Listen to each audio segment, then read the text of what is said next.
The bright morning sun streamed through the wide windows of Hong Kong International Airport as passengers hustled through the terminal, dragging their wheeled suitcases across the polished floors. Among the crowd, a small figure in a traditional blue silk dress carefully guided an elderly woman through the busy terminal. Little May, just 8 years old, held onto her grandmother's hand tightly as they made their way to the first-class lounge. Her round glasses kept sliding down her nose, and she would push them up every few steps, all while making sure her grandmother was comfortable. The girl's backpack, almost too big for her small frame, was filled with books that made it bulge at odd angles. "Careful, Po-Po," May said softly in Mandarin, using the affectionate term for grandmother, as they showed their boarding passes to the lounge attendant.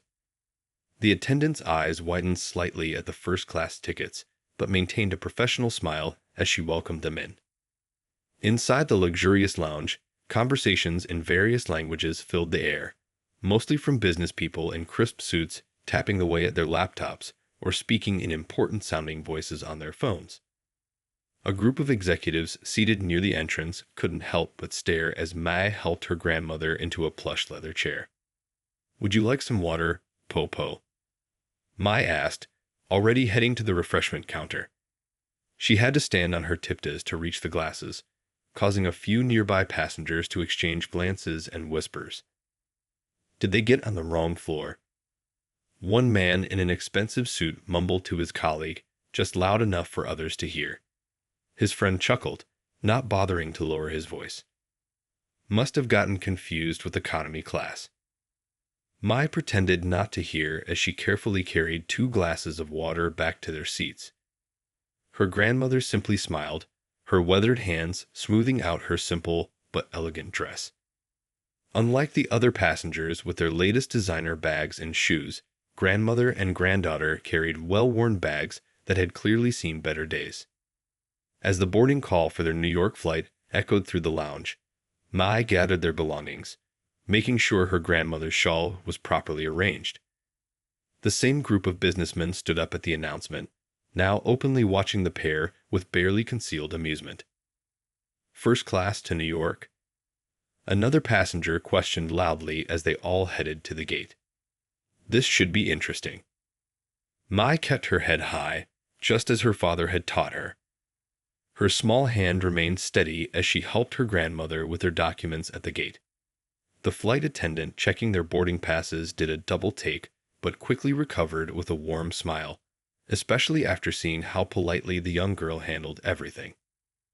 "This way to first class," the attendant directed them, leading to more raised eyebrows and subtle head shakes from their fellow passengers.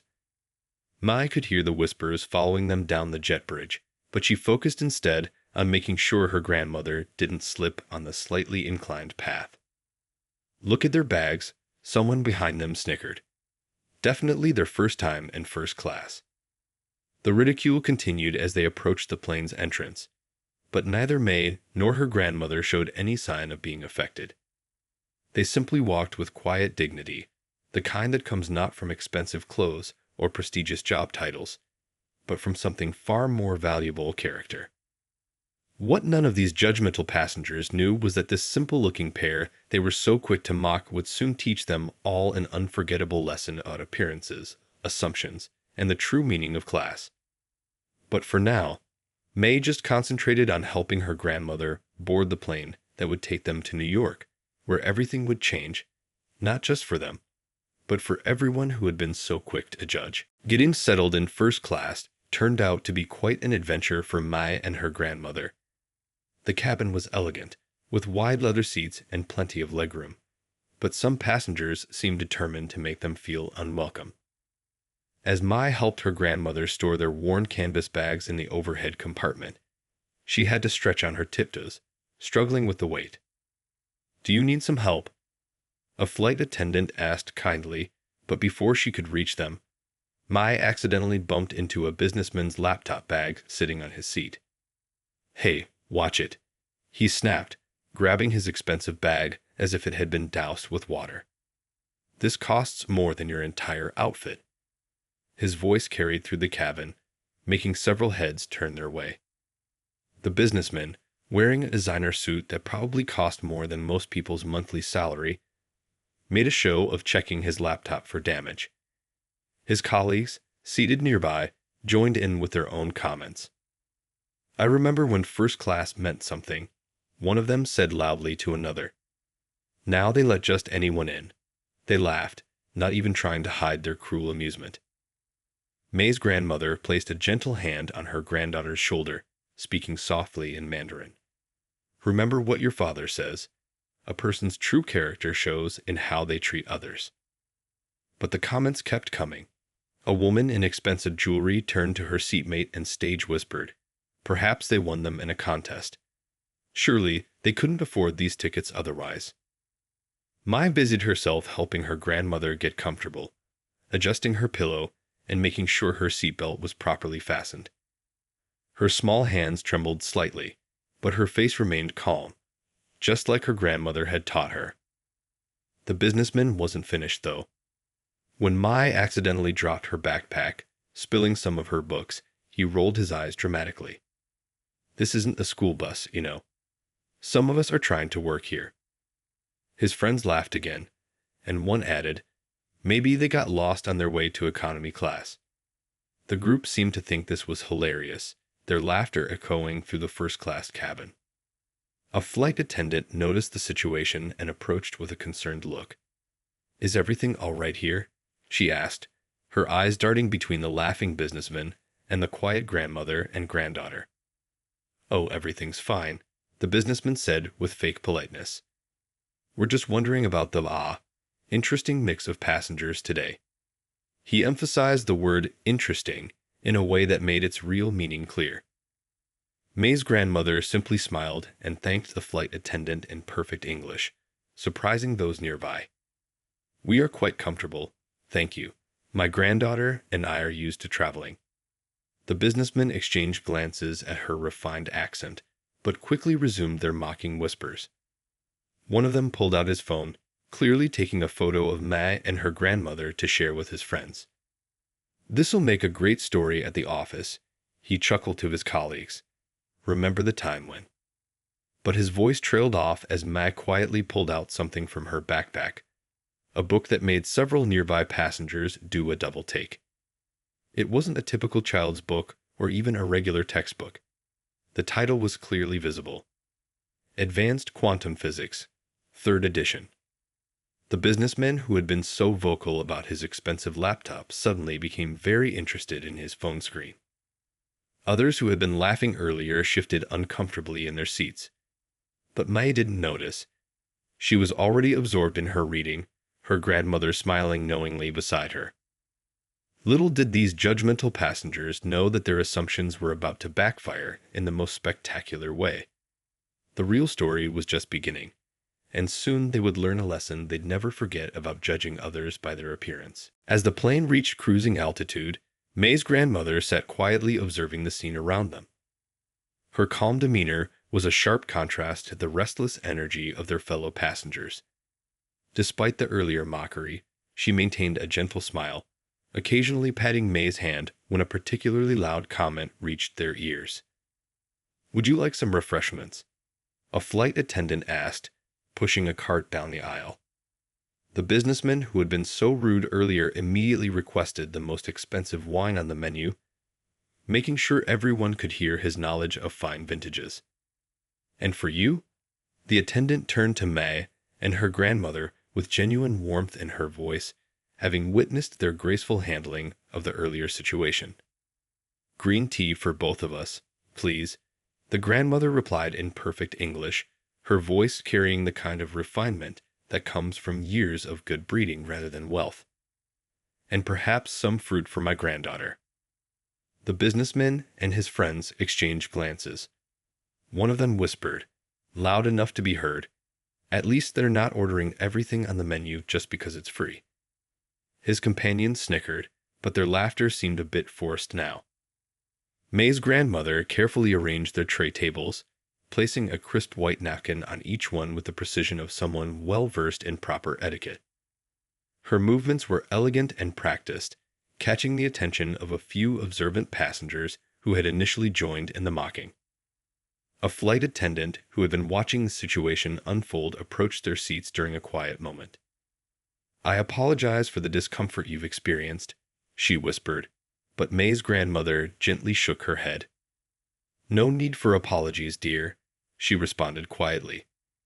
"In life, we often encounter those who judge based on what they see on the surface. It's a valuable lesson for my granddaughter." Meanwhile, Mai had pulled out a notebook and was working on what appeared to be complex mathematical equations. Her small fingers moved quickly across the page, drawing diagrams and writing formulas that looked far beyond elementary school level. A curious child from across the aisle pointed at May's notebook.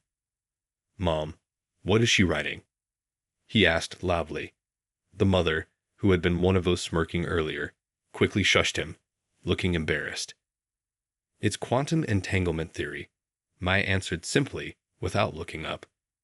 Her voice was clear and confident, causing several nearby passengers to stop their conversations abruptly. The grandmother smiled proudly but said nothing, taking another sip of her tea.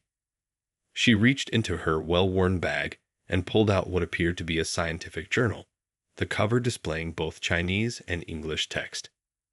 One of the businessman's colleagues leaned forward, squinting at the journal. His eyes widened slightly as he recognized the publication. One of the most prestigious scientific journals in Asia.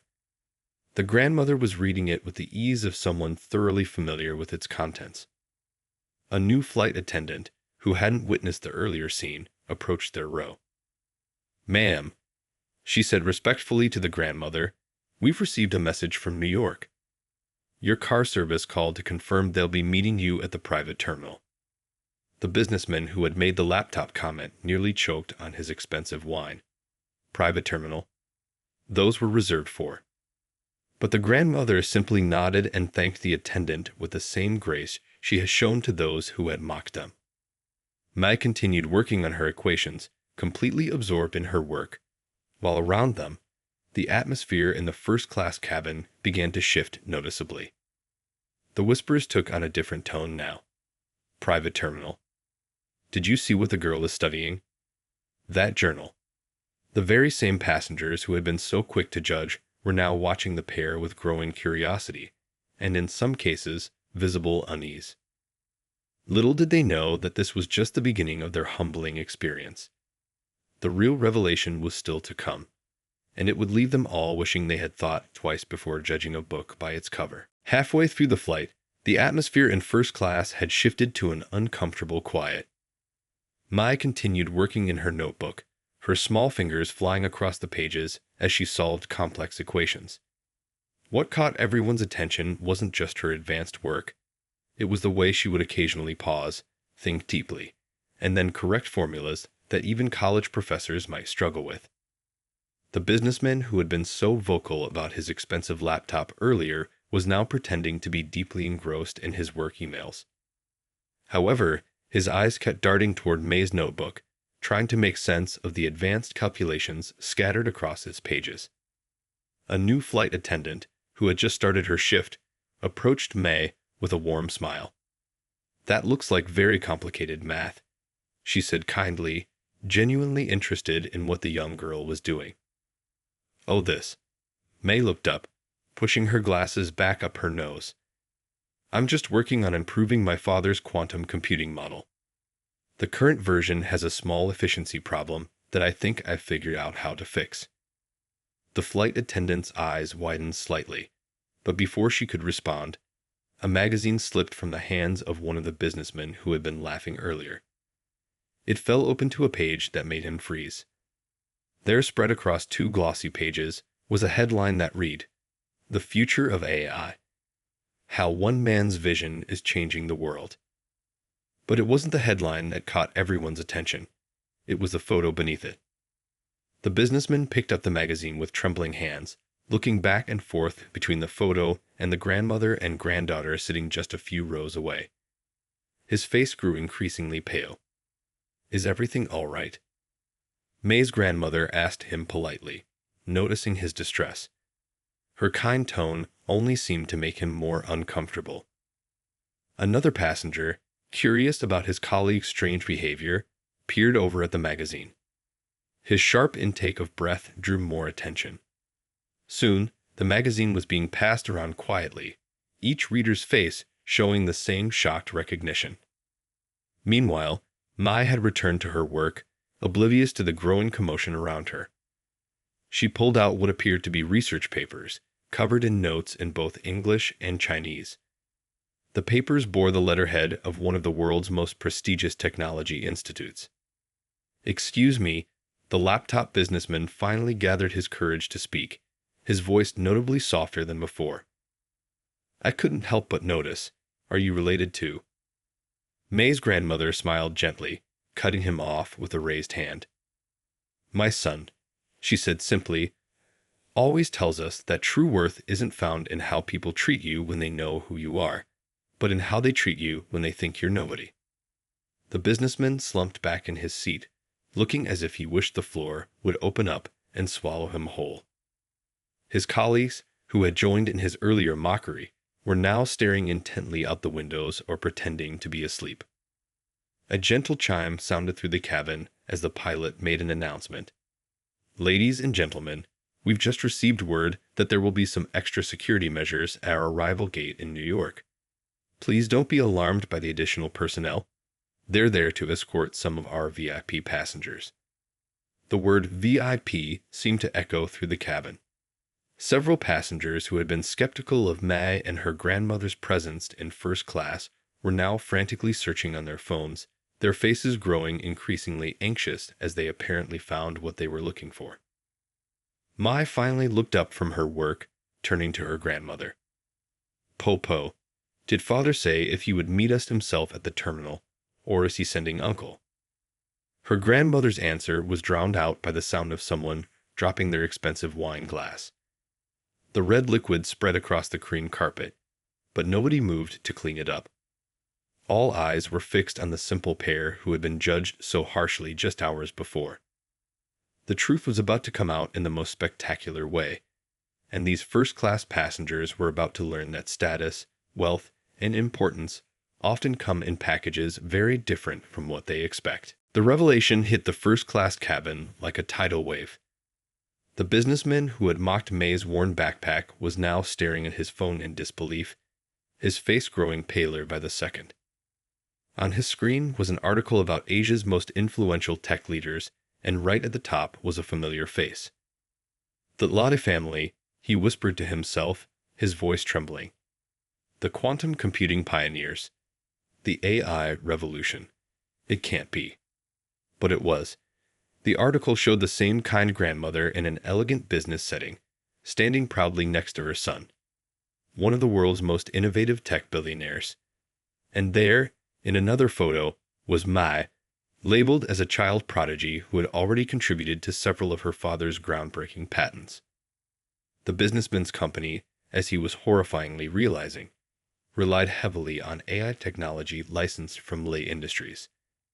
In fact, the very laptop he had been so proud of ran on processors developed by May's father's company.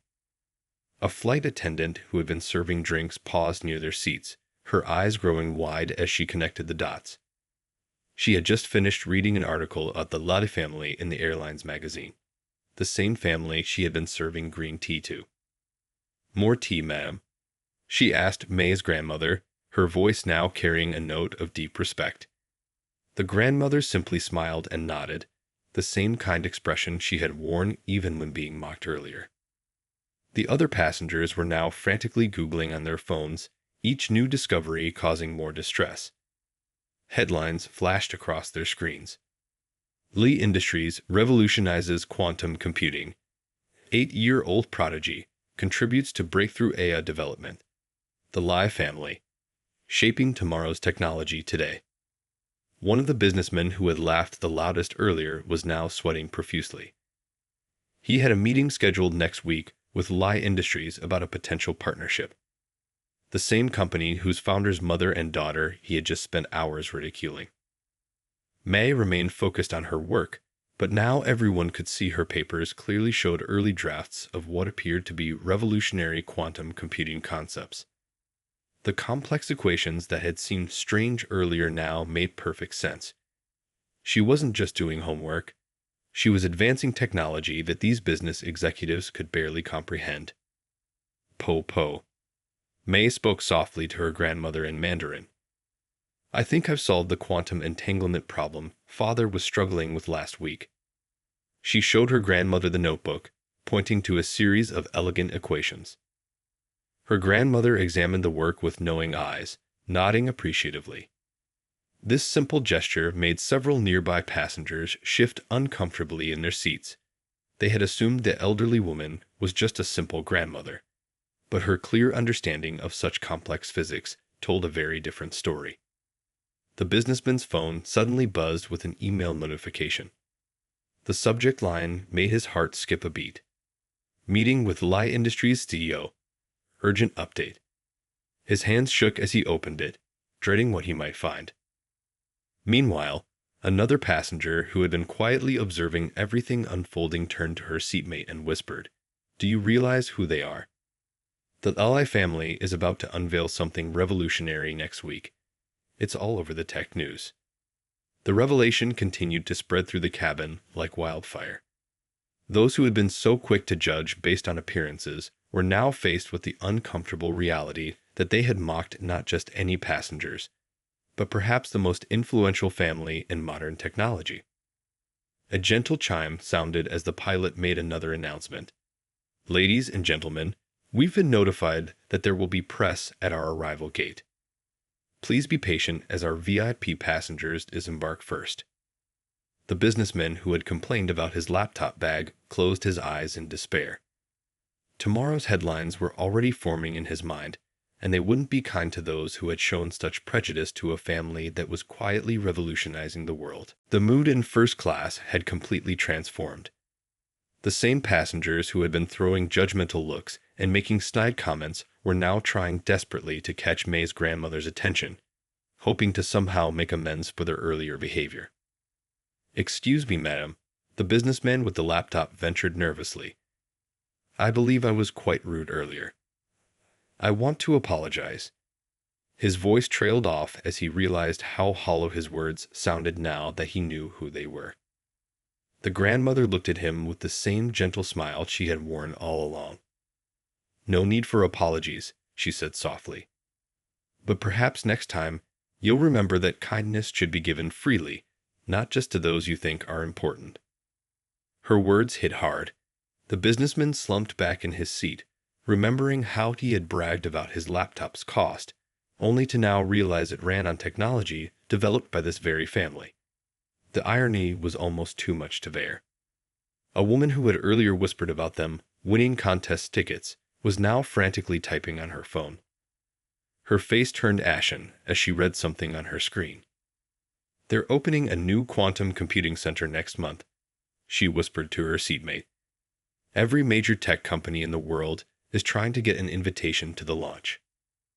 Mai continued working in her notebook, occasionally showing complex equations to her grandmother. Their quiet discussion in Mandarin now drew fascinated stares rather than disapproving glances. The same people who had mocked their simple appearance were now straining to hear their conversation.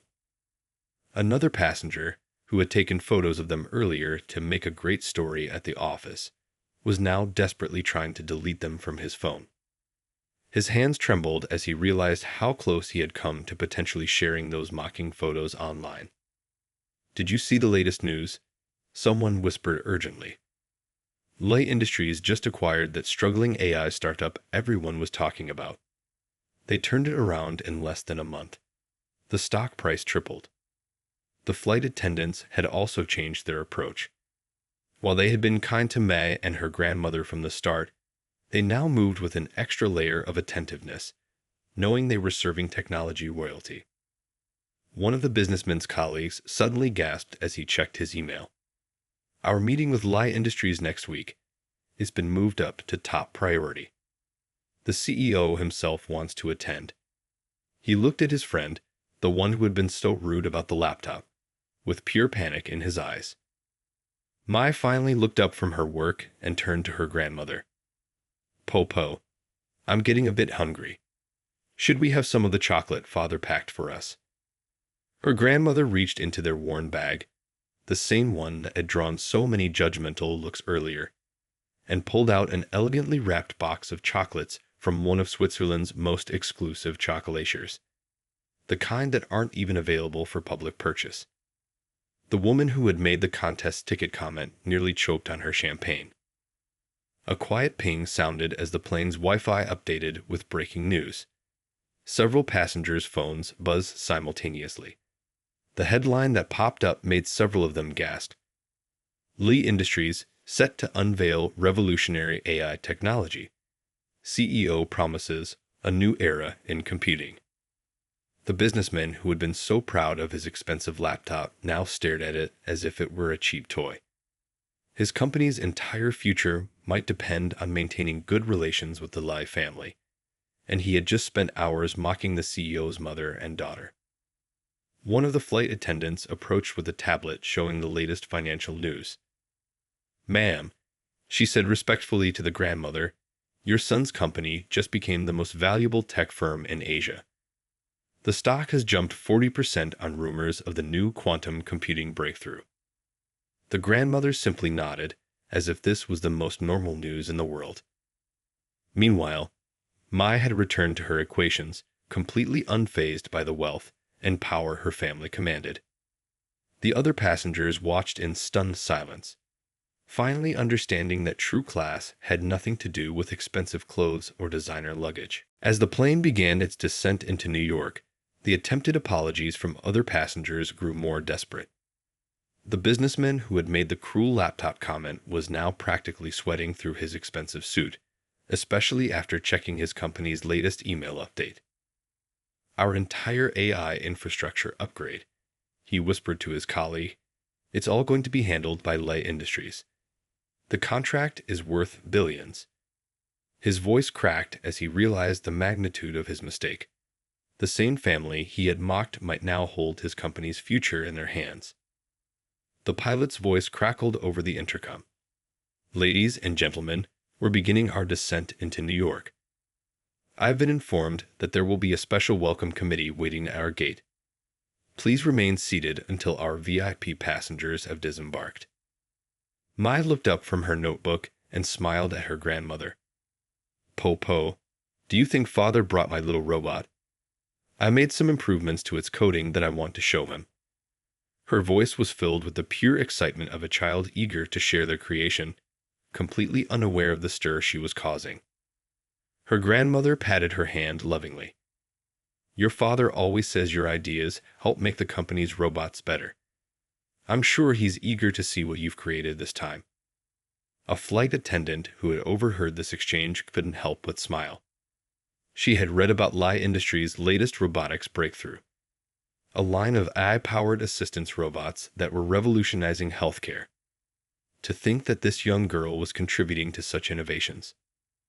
The woman who had made the snide comment about contest tickets was now frantically reading news articles about the Lai family on her phone. Their foundation just donated $500 million to education programs, she whispered to her seatmate. They're building schools all across Asia and providing free coding education to millions of children. Through all of this, Mai's grandmother maintained her serene demeanor, occasionally helping Mai organize her papers and notebooks. The same worn bag that had drawn such scorn earlier now commanded reverent stares. What other groundbreaking ideas might it contain? "Look," someone whispered, pointing at their phone. Their company just announced a new initiative to fight climate change. They're using quantum computing to develop new clean energy solutions. The news spread quickly through the cabin, adding another layer of shame to those who had judged this remarkable family. The plane touched down smoothly, and through the windows, passengers could see a line of sleek black vehicles waiting on the tarmac. Security personnel in suits stood at attention, while what appeared to be press photographers gathered at a distance. Po, Mai said, gathering her things, "I think I see Uncle's car. The one with the special quantum encrypted security system we helped design last month." The businessman who had been so proud of his laptop nearly dropped it. The quantum encryption system she mentioned so casually was something his company had been trying to replicate for years, without success. As the seatbelt sign turned off, May stood up and helped her grandmother with their bags. The other passengers watched in silence as this 8-year-old girl, whom they had dismissed as out of place in first class, carefully ensured her grandmother's comfort with the poise of someone far beyond her years. "Thank you for your kindness," the grandmother said to the flight attendants who had treated them well from the start. Her words carried in subtle emphasis that made several passengers wince, remembering their own very different behavior. The cabin crew began their usual announcement about waiting until the aircraft had come to a complete stop, but everyone's attention was drawn to the scene unfolding outside. Through the windows, they could see a group of distinguished-looking executives gathering near the private terminal, along with what appeared to be government officials.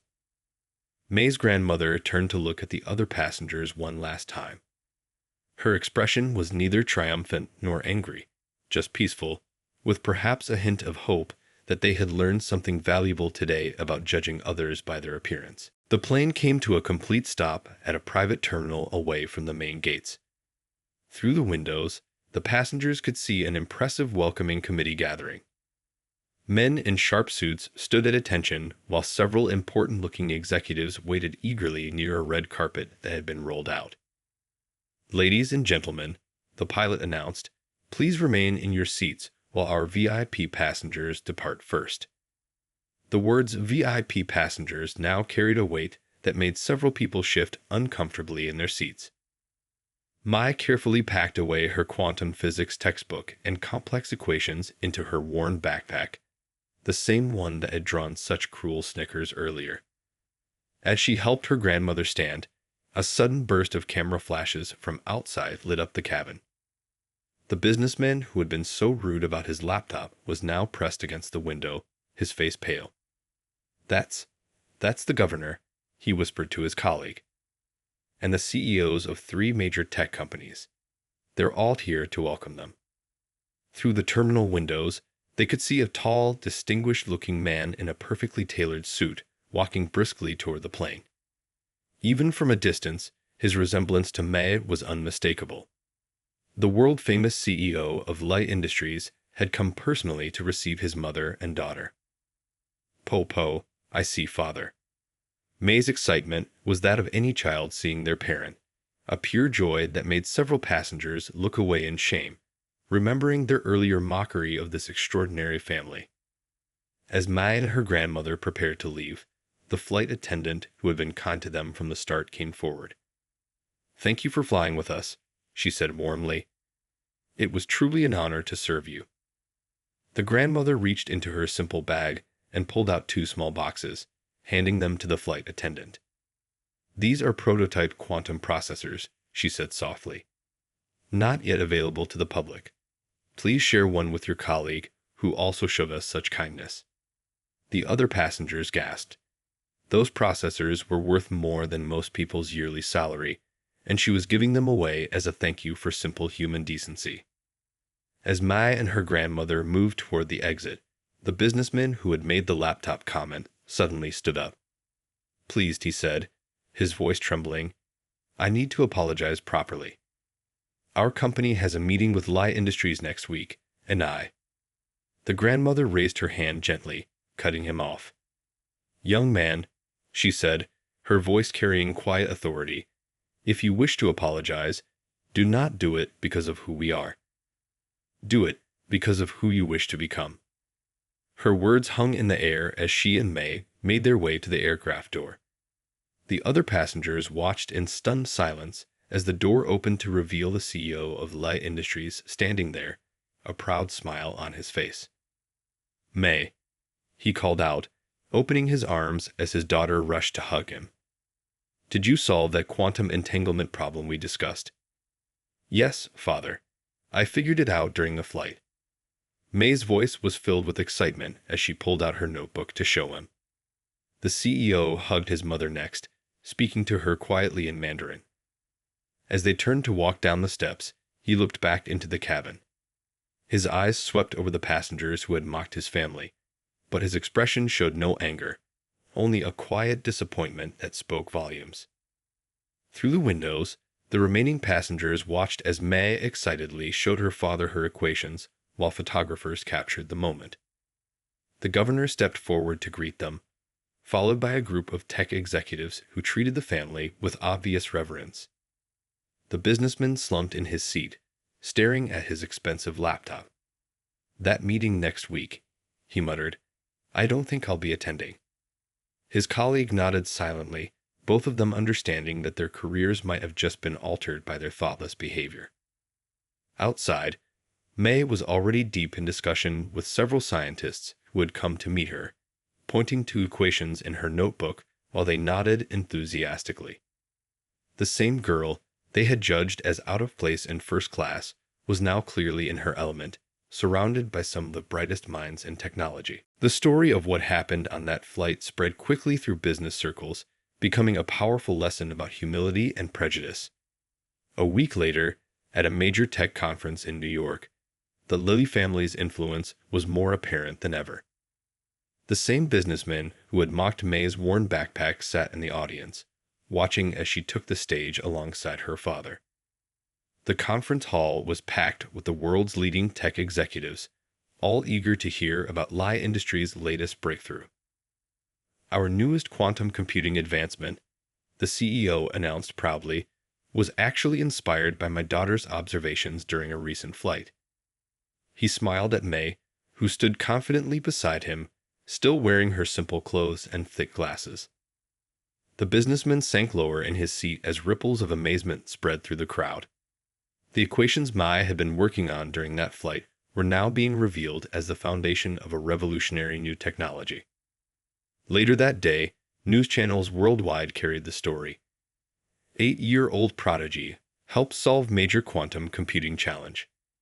Photos of Mai and her grandmother at the airport were everywhere, and with them came the whispers about how some first-class passengers had treated them. The businessman's company did get their meeting with Lie Industries, but with a surprising twist. Instead of canceling it, the CEO had turned it into a teaching moment. He established a new corporate policy. All potential business partners had to demonstrate their commitment to treating everyone with respect, regardless of their appearance or status. "True innovation," he said in a widely shared interview, "comes from minds, not appearances. My daughter and mother taught me that lesson long ago, and now they've taught it to others as well." May's grandmother, meanwhile, had become something of a quiet celebrity in her own right. She started a foundation focusing on teaching children of kindness and respect alongside STEM education. The first donation came anonymously from a certain airline's flight attendant who had received a quantum processor as a thank you gift. The woman who had made the snide comment about contest tickets now ran diversity and inclusion workshops at her company, often starting with the story of how she learned her own harsh lesson about prejudice at 35,000 feet. The flight crew who had been kind to Mai and her grandmother from the start were specially recognized by the airline. Their story became part of the company's training program, showing how true customer service means treating everyone with equal respect. As for the laptop that the businessman had bragged about so much, it now sat in a glass case in his office, serving as a daily reminder that true worth isn't measured by the price of one's possessions or the designer labels on their clothes. 3 months after the flight, Mai presented her quantum computing breakthrough at a global science conference. In the front row sat her grandmother, wearing the same simple but elegant style she'd worn on the plane. Behind them sat several familiar faces from that flight, there not for business networking, but to learn from their experience. The CEO announced a new scholarship program, named after his mother, specifically designed to support students who, like Mai, might not fit society's superficial expectations of what a genius should look like. "My daughter once asked me," he shared during the announcement, "why some people judge others before knowing them. Thanks to her question, we're now helping thousands of students prove that brilliance doesn't need designer labels." The story became a case study at business schools, not for its technological breakthrough, but for its lesson in human dignity. Students learned how a simple flight revealed the stark contrast between true class and mere wealth. As for the business executives who had been so quick to judge, they learned their lesson in the most effective way possible, through their quarterly reports. Companies that had maintained respectful relationships with the Lai family flourished with access to their revolutionary technology, while others found themselves struggling to catch up. The final word came from May's grandmother, who, when asked about the incident in a rare interview, simply smiled and said, "In life, we all take different flights to our destinations.